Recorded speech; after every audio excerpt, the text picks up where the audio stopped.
বনের রাজা সিংহ একবার বনে ঘুমিয়েছিল। একটি ইঁদুর তাকে বিরক্ত করছিল।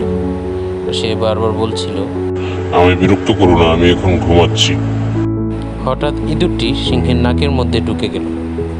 সিংহের প্রবল এক হাঁচি আসলো, আচ্ছা, আর অমনি ইঁদুরটি বেরিয়ে আসলে সিংহ তাকে খপ করে ধরে ফেলল এবং বলল, কেন আমাকে বিরক্ত করছো? তোমার অনেক বেশি সাহস, আমি তোমাকে মেরে ফেলবো। ইঁদুরটি বলল, না না, আমাকে মেরো না প্লিজ, আমাকে মেরো না, আমাকে এবার ছেড়ে দাও। সিংহ বলল, ঠিক আছে। আমি তোমাকে ছেড়ে দিলাম, যাও, বনে পালিয়ে যাও। সিংহটি হেঁটে চলে গেল। একদিন সিংহটি বনের মধ্যে হাঁটছিল, অমনি একটি শিকারীর জালের মধ্যে আটকে গেল। আর সে চিৎকার করতে লাগলো, বাঁচাও, আমাকে বাঁচাও। তখন ইঁদুরটি চলে আসলো এবং বলল, দাঁড়াও, আমি তোমাকে সাহায্য করছি, আমি তোমাকে এই জাল থেকে কেটে বের করে আনবো। ইঁদুরটি তার ধারালো দাঁত দিয়ে গাছে উঠে শিকারীর জাল কাটতে শুরু করল।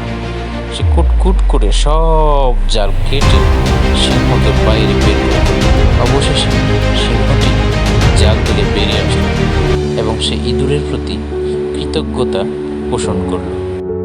পৃথিবীতে ক্ষুদ্র বলে কোনো প্রাণীকে অবহেলা করতে নেই।